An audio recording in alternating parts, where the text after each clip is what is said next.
Welcome. I'm Dr. Owen Anderson, and I'm a philosophy and religious studies professor at Arizona State University. And one of my students asked me a question.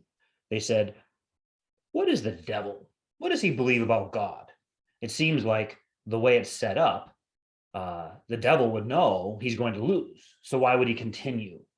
And that brought up a verse from James 2:19, that the demons know God and tremble. So I'm going to talk about today. What does the devil know?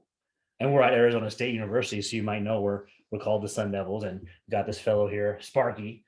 So we're going to get into the video. First, make sure you smash the subscribe button, check like, and let's look at my notes here.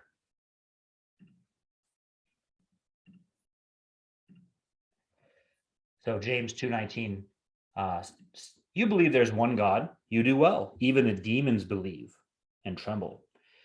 So this is set in the context of the chapter about faith and deeds. Faith without works is dead. In other words, you could say you believe something, and if it doesn't affect your life at all, then you don't believe it. And that's really the problem that we're setting up here. Is this anti-intellectual? It seems like it could be saying the intellect isn't what matters. What matters is your actions. You can believe anything you want as long as you do certain things. So is James setting up a tension between the intellect and the will? I think the answer is no. In fact, it's telling us the correct relationship between them. Someone who says that they believe, but they don't do, it doesn't affect their life, is not being honest. Their failure to act is bringing out that they don't really believe, they don't understand, don't know. And we see this in a few places. For example, when Christ rebukes his disciples, he says, "Oh, you have little faith. Do you still not understand?" Those go together. Or in Hebrews, when we're told that faith is the evidence of things not seen. So faith has to do with understanding what is not visible. And if you have little faith, you have little understanding. And if you had understanding, it would transform how you live. And so the fact that your life is not transformed, it shows that you don't know. You don't really understand what you claim. And that's what we say. We say all the time with the saying, actions speak louder than words. Because you could say anything. You could say, "I understand calculus. I get it." Well, then they hand you a test. You don't know how to answer the questions. Or, "I know how to fix a car." "Oh, good, my car's broken. Come help me." And you can't. You don't know. So saying is easy. Understanding is proven by actions. Proven by actions, especially under temptation. When we're tempted in our actions to do something else than what we said we want to do, that sets up a problem called the weakness of the will, which I've talked about in other videos, where we say we understand and we don't really understand.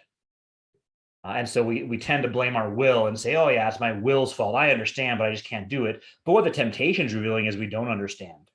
Okay, so now maybe to the more important thing, the more interesting thing for the student, which is, what do these demons believe? They know God and tremble. Well, he's especially emphasizing this. They know there is one God. But what do they believe? Are the demons in unbelief, or are they sanctified by the truth? I mean, it can't be that. No one thinks that demons are sanctified, but we're told that the truth is what sanctifies us. So if they had the truth about God, they would be sanctified. Or do they know the truth and are set free? So again, no one's saying that about the demons, that, "Oh yeah, they know God, and since they know the truth, they're set free." So they're not free, they're not sanctified, so there's a relevant sense in which they don't know the truth. And that would include about God. So think about the devil's story here. something along these lines.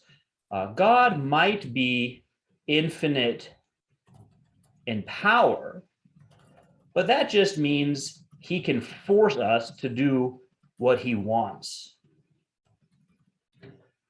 He can win by brute force, which will just show the world who he is, that he relies on his power. I'll capitalize this, God. We, the demons, or you could say I, if it's just Lucifer, we are offering an alternative where everyone gets to do what they want. And God doesn't like that. He wants them to do what he says. So that's the sort of about. So even if you say, well, yeah, but God's going to win, they can say, sure, God's going to win because he's perfect. He has all power. He's going to force people to do what he wants. So you could make, like, brute force me down on my knees and make me bow down, but in my mind, I still won't bow down. Or you could even, because you have infinite power, make my mind change to where I say, now I agree and I'm glad I'm doing what God wants, but that's not really me anymore. You've used force to make me do that. Like, you forced me to be born again, and I didn't want to be born again. So the demons, this story is premised on the idea that God is not actually good, that what is good is doing what we want, and we can determine what is good and evil for ourselves, and in that sense be our own gods. We don't need God. God wants to force us to do what he wants. So some version of that story. Now, interestingly, in Milton, Lucifer raises a question about if God really is eternal, only God is eternal, or if perhaps the angels are also. So in A, I'm granting God's eternal and infinite in power, and they're objecting to that still. But then Lucifer could also say, well, how do you even know God's eternal? So they might say there's one God in the sense that there's not 20 at that level. There's just one at that level, but we're all eternal. We all existed from eternity. So maybe he's more powerful than us, which is already the problem. I'm presenting their view without suggesting it's true, because if you're all eternal, then you're all equal in power. You can't be eternal but less powerful than another eternal being. You're all eternal. But he can say, yeah, we're all eternal. So why should we do what God says? That's what it comes down to. Why not do what we want?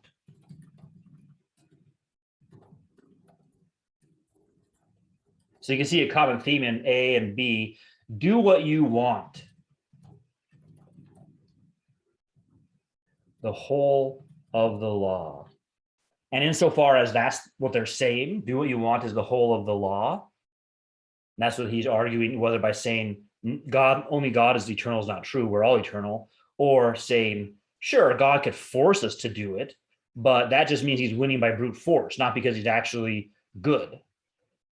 That's what James is addressing in your understanding. Do you actually understand what is good? And the demons, the devil, or he's in unbelief, they're in unbelief because they don't understand what is good. So even though they might say there's one God, you could say there's one God and not know God. All right, that's interesting. I'll put that here.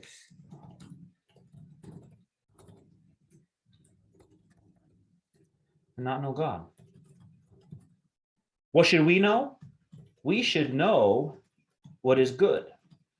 We should know that as the creator, God determined our nature, and what is good for us is based on our nature as humans. We're not giraffes or moons or oceans. We're a human.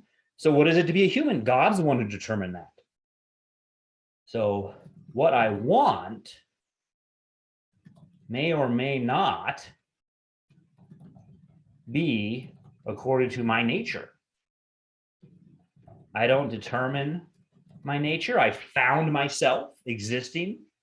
I didn't make my nature. I mean, you can say you can make yourself something like I studied to become a dentist, or I studied to become an auto mechanic. I made something of myself.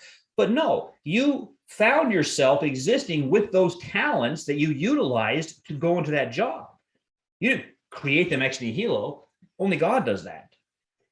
So I don't determine my nature, and so I don't determine what is good. There's a standard to assess my wants. Sometimes I have wants and I don't act on them because they're not good for me. So this is not true. 2.C is just simply false. And then we can go over this to see, can we know that only God's eternal?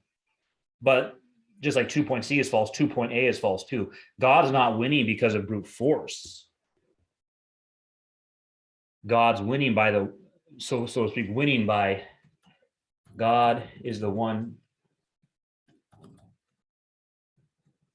let's just say God as creator is the one who determines good and evil. That's part of being a creator. So the demons, the devils, demons, the devil are in unbelief, not sanctified by the truth. They don't know the truth, so they're not set free. They're in unbelief. They don't understand who God is and what they're in conflict with. And so they are pursuing what they want and they think it's good, but thinking it's good doesn't make it good. So back to this problem. The devil's story, how the demons might try to make sense of what they're doing, and how it is without excuse. It's a failure. It's inconsistent. They should know better, just like we should know better. And that's kind of what James is doing in chapter 2. He's using this example to say we should know better about faith and deeds. But this story that somehow God simply uses force, and there's something good, and God doesn't want you to have it, but he might make you do what he wants. But if you're free, you'll pursue this other thing. It's just an incoherent story. So ultimately, that's what you'll see in these is you have to abandon your mind and you just go to pure sensuality and indulgence. Because if you stay with the mind, you're going to see the story is incoherent and it's meaningless. It falls apart and you won't be able to pursue it anymore. And so that's why you'll have that tendency towards indulgence or sensuality or the non-cognitive. So thanks for joining me as we discussed the sun devils or the devil and what the devils know about God. See you next time.